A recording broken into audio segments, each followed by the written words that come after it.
নমস্কার বন্ধুরা, ঘরোয়া রান্না বান্না আপনাদের সকলকে স্বাগত। আজকে আমি যে রেসিপিটি তৈরি করে দেখাবো সেটা হচ্ছে চারাপোনার ঝাল। এর জন্য আমি 7-8টা মাছকে কেটে ধুয়ে লবণ হলুদ মাখিয়ে রেখেছি।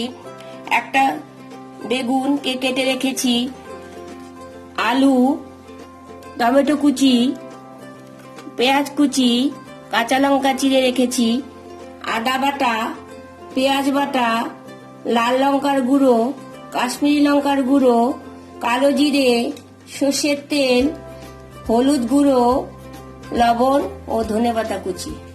তেল গরম হয়ে গেছে, এখন এখানে একে একে মাছগুলোকে ভেজে নেব।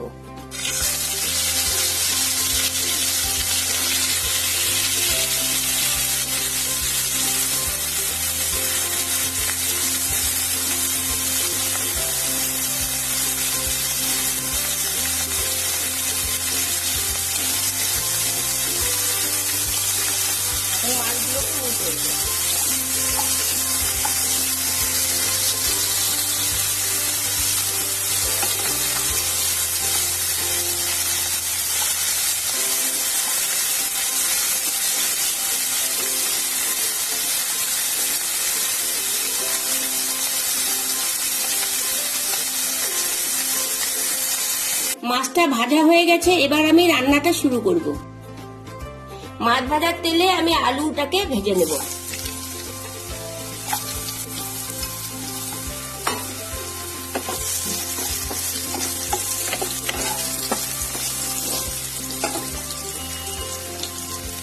এখন এখানে সামান্য নুন আর সামান্য হলুদ দিয়ে দিলাম।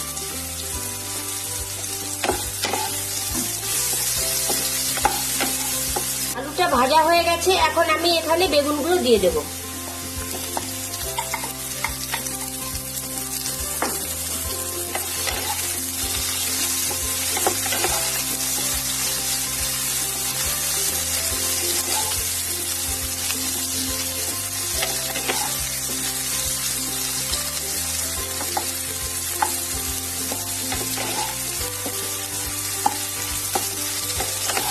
ভাজা হয়ে গেছে, এখন এগুলোকে আমি তুলে নেব। এখন আমি সামান্য তেল অ্যাড করলাম।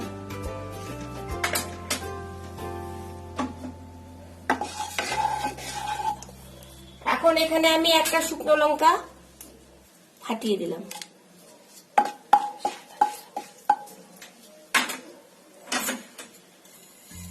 একটু কালো জিরে দিয়ে দিলাম।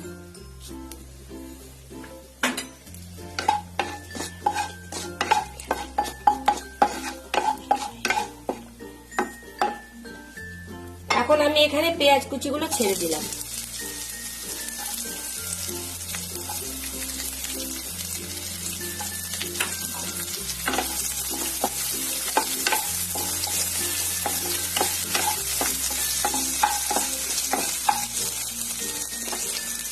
ভাজা হয়ে গেছে, এখন এখানে আমি আদা বাটাটা দিয়ে দিলাম।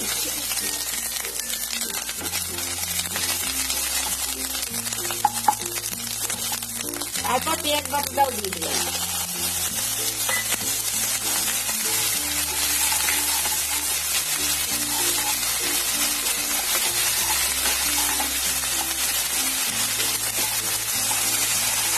এখন এখানে সামান্য জল দিয়ে দিলাম। জল দিয়ে এটাকে একটু ভাজা হয়ে যাবে।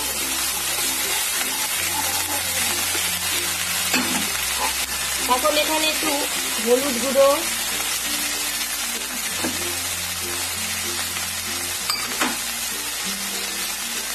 সামান্য লাল লঙ্কার গুঁড়ো, সামান্য কাশ্মীরি লঙ্কার গুঁড়ো,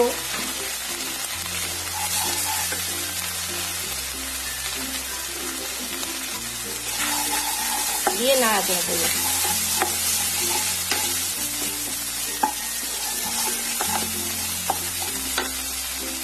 অল্প সামান্য জল দিয়ে দিলাম যাতে পুড়ে না যায়।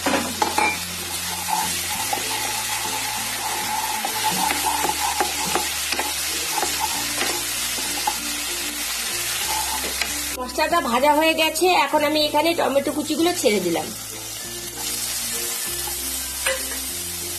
আর নুন দিয়ে দিলাম পরিমাণ মতো। এখন এটাকে আমি নাড়াচাড়া করব।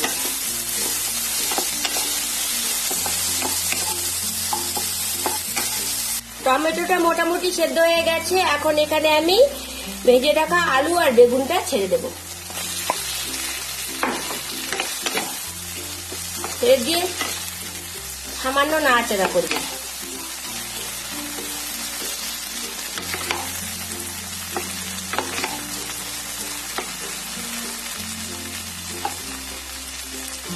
এখন আমি এখানে পরিমাণ মতো ফোটানো জল দিয়ে দেব।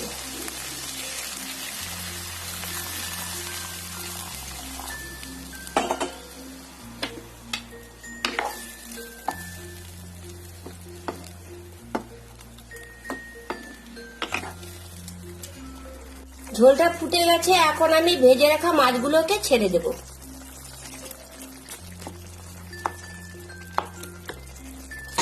আর চিড়ে রাখা কাঁচা লঙ্কাগুলো দিয়ে দেব।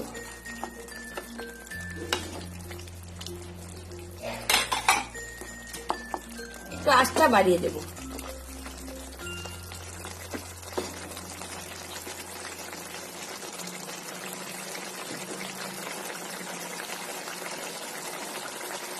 এবারে আমি ধনেপাতা কুচিগুলো দিয়ে দেব।